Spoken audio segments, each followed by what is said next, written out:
Here with us today we have Edward Durfee and Perley Patrick. Thank you for coming in and speaking with us today. Would you like to introduce yourselves for our viewers? My name is Perley Vernon Patrick. I lived in New Jersey since 1980. I was born and brought up in Maine. Spent a few years in Rhode Island before I came here. Have a lot of experience in a lot of general areas. I have been a landlord, I've been a tenant, I've been a homeowner, I've been a business owner, and I believe that this experience leads me to be able to bring the right information to Trenton. Yes, thank you, Edward. Edward P. Durfee Jr. Well, my dad was born here in Tenafly. I was actually born in Germany during the Korean War. My dad was stationed overseas, and I've lived in Bergen County and Rockland County for 67 years. Amazing. Could you tell us briefly about your backgrounds, your families? Well, I don't have any offspring. I did have a marriage up in Maine before I came down here, which separated amicably. My current wife I've been married to for 33 years. We've known each other for 8 years before the marriage. Seem to get along pretty well right now. We're getting used to each other. Great. And Edward?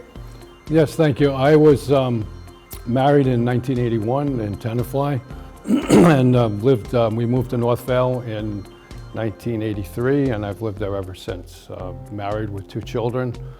In fact, my daughter's getting married this month, and my son is already married, gave us 3 grandchildren, and actually he bought a house in Northvale, and it was really what inspired me to get involved in state politics, to protect my grandchildren from what I see as a demise of overspending that's going on in our state in the one-party rule. Well, congratulations to your kids, and it sounds like you both have really lovely families. So what drove you into the field of politics? I watched on the outside for many years as working 8, 10, 12 hours a day most of the time. And I did keep abreast of the news. And after I retired, I found out, I've got some time. I'm learning more and more about what's going on. I don't like it. We're wasting money. The state, the county, the town, the federal government, they're just wasting money. They're throwing it away. There are states in this country that have better homes than we have here in New Jersey that have tax rates of 1/3 or 1/4 of what we pay here, and they get more benefits from it. The opportunity came up to run for assembly this year, and here I am. And Edward? Really, 2008, I was inspired by Dr. Ron Paul when he made his first run for president, well, second run for president. Well, maybe it was his first, I don't even recall, but I got inspired by Dr. Ron Paul. I campaigned avidly for him and followed his suggestion to become a precinct leader in my town, and that's what I did. I became precinct leader, and by doing that, I met the people in my district. Actually, we call them districts here in New Jersey. Through that process, I was able to connect with those people in my district and then get involved with the local Republican Party in town. I ended up writing my name in to become a local committee person, and was able to join the Bergen County Republican Committee. And through the years, I've stayed involved, and now I'm the municipal chair in Northvale. We have a different ideology as far as what's going on in the state. We want to be there for the people, not the people there for us. We want to be there for the people. We intend to listen. If you're going to send us questions, we'll answer them. You're going to make comments on our thoughts, do that. Go to our website, contractwith37.org, read what we want to do, what we plan on doing, leave your comments, ask a question. We're here for you. Great. And anything you'd like to add on, Edward? I'd just like to say that, yeah, we're going to be a voice for the people. It seems like the voice, especially in the Korean community, is lost in the mix here with the Democratic regime that we have in the state. We've been under this one-party rule, especially here in Bergen County, especially in the communities that we represent. They're mostly Democratic controlled. And it seems like, I know there's things that are in this government that our government is doing for us that I don't see any need for them to do. I just see that our government is morphing into taking control away from the people when it's us that controls our government. We're a self-governed people. Okay, and it seems like we're being taught not to have that self-governance, and it's being through the education system. It's allowing this morphing into this reliance on government. And we have to remember that our Constitution empowers our government, not the other way around. Mm-hmm. That's definitely something to think about going forward. As the school year starts to go underway, as it is very soon, what are your goals going forward to help the children move and succeed after a year of virtual learning? I would actually like to see the teachers start teaching. That's something they haven't been doing. They don't teach history anymore. You can graduate from college now and be unable to read or do math. This is not what it should be about. The teachers are got to be taught to teach. They're in the grip of the unions. The unions are forcing them to do things they don't want to do. It's not the way it's supposed to be. There's corruption there. It's got to be removed. Yeah, I think it's really, you know, as a political entity, so to speak, you know, as an assemblyman, as your assemblyman, I don't know that there's much that I can do outside of influence through my voting, the amount of money and power that goes to the teachers union, as Perley was stating. You know, it seems like our schools are being forced to teach our children new things that aren't technologically sound. You know, I mean, it's not like they're teaching technology. Whatever happened to reading, writing, and arithmetic? Okay, I know I have three grandchildren. My grandson had to go to school today with a mask on because a governor decided that that's what was best for our children. But yet, you know, and he sits behind on his desk, he sits behind a plexiglass thing. Why does he need a mask on? If I have this protection around me, why do I need a mask on? And they have all these rules. So this is, you know, it's time for, I think, our local school districts to take back their control of the school process and allow that process to get back to liberty-minded, you know, allowing our teachers to teach, as Perley was saying, but allowing our teachers to have not have this governance coming from their union telling them what to do. Okay, and while we're on the topic of COVID, obviously a lot of things arose from that, and one of those, unfortunately, was the very serious problem of racism and violence towards the Asian community specifically since the very beginning. How do you believe that we should deal with this anti-Asian hate crimes? Well, if I could, you know, I believe all hate crimes are being dealt with by our law enforcement. I'm a very strong believer in our laws and a very strong believer in our law enforcement. And as long as these crimes are being reported, there's no reason why we can't rely on our existing law enforcement to take care of business and get to the bottom of it. I know my children went through Northern Valley High School in Old Tappan, and there was quite a few Korean students there with my son, and I don't recall him coming home and saying, "Dad, wow, you can't believe what's going on in the high school." Now, of course, you know, youngsters aren't really going to talk to their dads, you know, as openly as we would hope, but I never really heard too much of that going on. Of course, this is going back 10 years since he's graduated, or maybe even 12 years for that matter. And I saw a lot of people coming together, which was good. And by bringing the light onto the situation, makes people more aware of it. It makes people perhaps, when they do see something, they'll say something and not just cower, so to speak. I know there's, especially I personally have not encountered any hate. I've had hatred towards me as just a regular person now because of all the things that are going on in our country with, you know, this press towards divisionism that's going on in the country today. Because I'm a Republican. I mean, I have a flag on my house, and I have people hating me for that, and it's shameful. So I'm sure that the things that are going to go on in the Korean community, what's going to go on in any community, has to be governed by the community. And Perley, anything to add to that? The racism that's out there is not specifically against Koreans. It's against it's against everybody. Now, number one, there's only one race. It's the human race.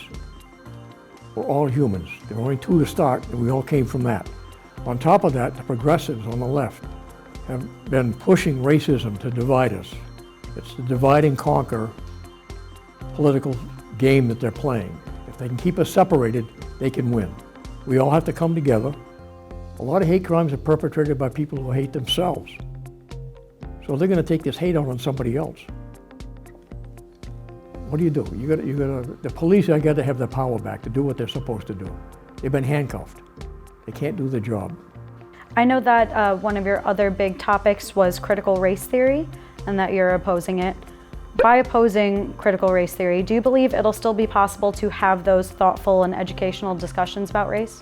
My personal opinion about critical race theory, if I could, without getting into a long dissertation about it, it's a Marxist ideology that's being woven into our education system, and it's trying to divide us once again. Us to accept critical race theory is to accept that there's something wrong with everything that I've ever learned about in my whole life, okay? And that is just not right at all. That I'm less than because I'm Korean, or that I'm less than because I'm African American, or even that I'm less than because I'm a white person, is not doing anything more than dividing our school systems, which is going to in turn divide our country. I firmly believe in e pluribus unum, which is what our country was formed on, and there's no reason for us to go down this road of creating this straw man called race. Critical race theory there's no syllabus for it in the schools, but there are tenets for it. That some of the states now have come up with legislation that they break it down by the tenets of critical race theory, because you can't outlaw critical race theory because there's no book for that. But you can't outlaw the tenets of it. Like, white people are bad, black people are bad, Korean people are bad. Korean people and black people are being oppressed. Who's oppressing them? Themselves? No, the federal government is. So you got to get the legislation out there to correct this, to keep it out of the schools. And yes, you can have an honest conversation about the differences between this group and that group. Not because it's being taught that I'm bad, you're good, he's bad, they're bad. We don't need that. It's a progressive way of corrupting the country to keep us divided. Just while we're on the topic, do you have any thoughts on raising racial awareness outside of the educational system? Personally, I think it further divides us to be doing anything to do with race. Okay? I mean, I'm not a member, I'm not an African American that felt like they've been held back. I'm not a Korean, or, I hate to say dash American. I'm not an African living in America. I'm not a Korean that's come to America. But we all have our communities, and we have to strive within our communities and start to live amongst each other and to live with each other. So race should not even be, to me, inflaming race in any sense of the word, to say that one race is better than the other is racism. Okay, and the United States doesn't stand for racism. Okay, but again, we all have prejudices for our own race. I'm a Bergen County person. I don't know, what am I? My family's from Bergen County. I was born in Germany. Does that make me a German? No, it makes me an American. And I came here and I did the best I could do. So the thing is that for us to inflame race only further inflames the situation where we have separatism, and it's not what America stands for. Certainly isn't what I'm going to bring to the State House. I don't see any need to have to have any special programs and things of that nature. I mean, I know that over the course of time I've heard of these programs that they develop because people who have English as a second language, for instance, in our school systems. Okay, so that's great, but that's there just to empower somebody to learn English so that they can better fit into the community. Okay, it's not there to say that this is going to make you different. It's there just to say, learn English so that you can be part of our country. Could you tell us a little bit about your goals for New Jersey if elected? My goals for New Jersey are to make it financially stable, to reduce the taxation on its people, to allow the fair taxation of its people. Right now we have an out-of-control legislature that just thinks that they can write a bill and fund it, and we're going to pay for it. And in my mind, that's not floating the boat very well. As you can see, I think we're up a $42 billion budget. I mean, I can remember when I first got involved here in the political fray, I think it was the $30 billion was a big deal. Now we're up to $42 billion. Okay, and I understand inflation and I understand how that works, and I know there's not much we can do about it as New Jerseyans, burdened our taxpayers with more and more of our money going to fund our government, when our government needs to reduce its size and it needs to start doing fair taxation.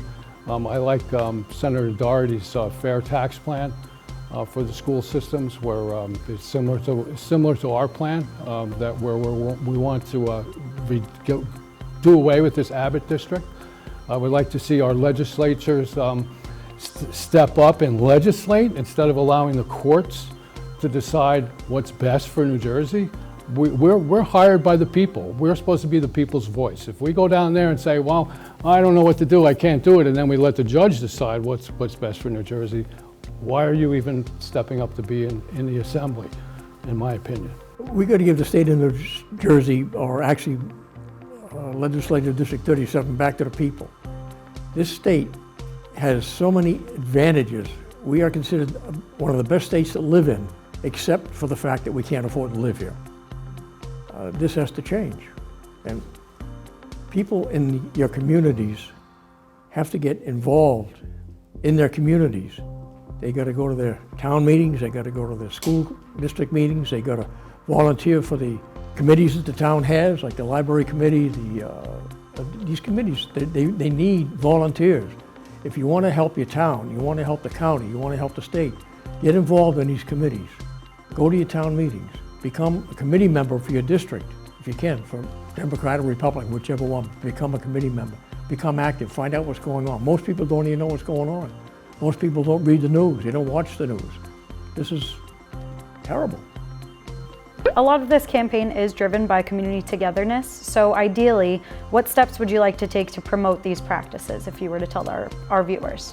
As far as, bringing our communities together, our plan calls for us to have an open office, an office where we would hope that the mayors and the other councilmen would come and visit us and share what the community needs, so that we can use our experience of what we're learning down in Trenton to bring that back to the communities, to help the communities come together. I mean, it's, we have to have neighbor helping neighbor. That's how I grew up. I grew up when, we used to cut each other's lawn. Okay, when I first moved into town, my neighbor, all of a sudden I came home, my lawn was cut. And I was like, wow, what's that, And you don't see that anymore, or you see very little of it. Okay, I know we have community food banks and things of that nature. Are they really helping people? Yeah, it's giving them the food, but is it lifting them up? And that's what we need to do, and that's what we're proposing with our district office, to be able to, our contract with Commerce, so that we can bring jobs. We can bring jobs to the people to the jobs, and that'll hopefully bring communities together.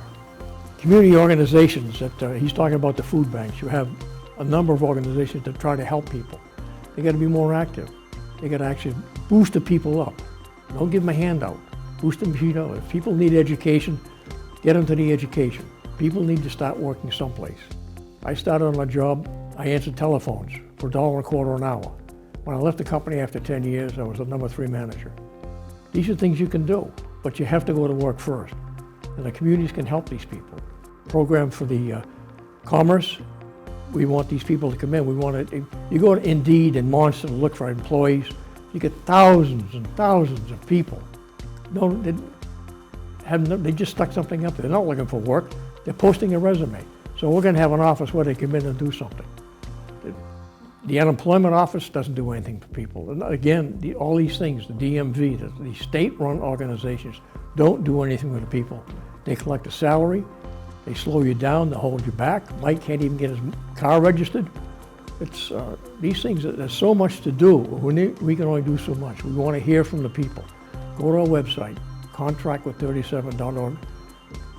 Read our website, comment on our plans, leave questions. We'll answer you. Well, it seems like there's a lot of factors that go into everything that we've talked about today. A lot to think of when it comes to voting and going forward. Thank you so much for coming in today. Are there any final words you have for our viewers? Vote for us in November.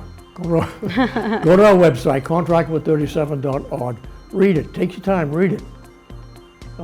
Look at some of the postings that have been on there. And by the way, we need money, so we'll take any contributions. Go to the website, leave some money.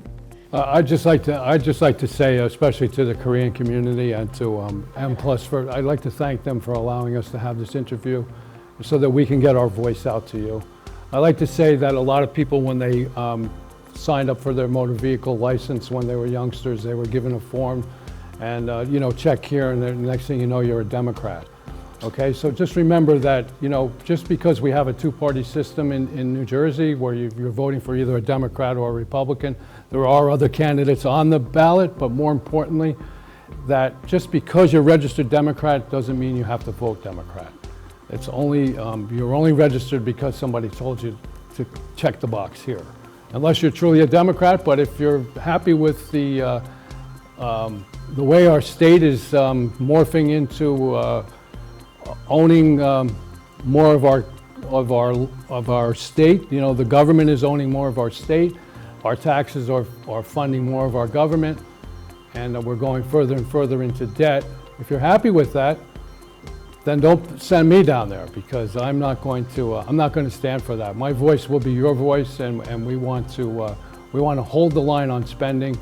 I've said on a number of occasions that I would propose, one of the first things that I would like to propose, if it's okay with you guys that are voting for me, of course, is a 5% across the board cut of all the departments, just to get started. There's, you know, we have plenty of paper clips, we have plenty of pads, we have plenty of pens. There's no reason why our budgets in all of these committees need to go up every year, because they spent all the money last year, so now we need more money this year. Time for some fiscal austerity, and it's time for the fiduciary. It's time to be fiduciary with the taxpayers' money, and that's what we plan to do if you elect us, if you hire us. Vote column 2 in November. Thank you. All right, thank you for coming in today, and good luck. Thank you.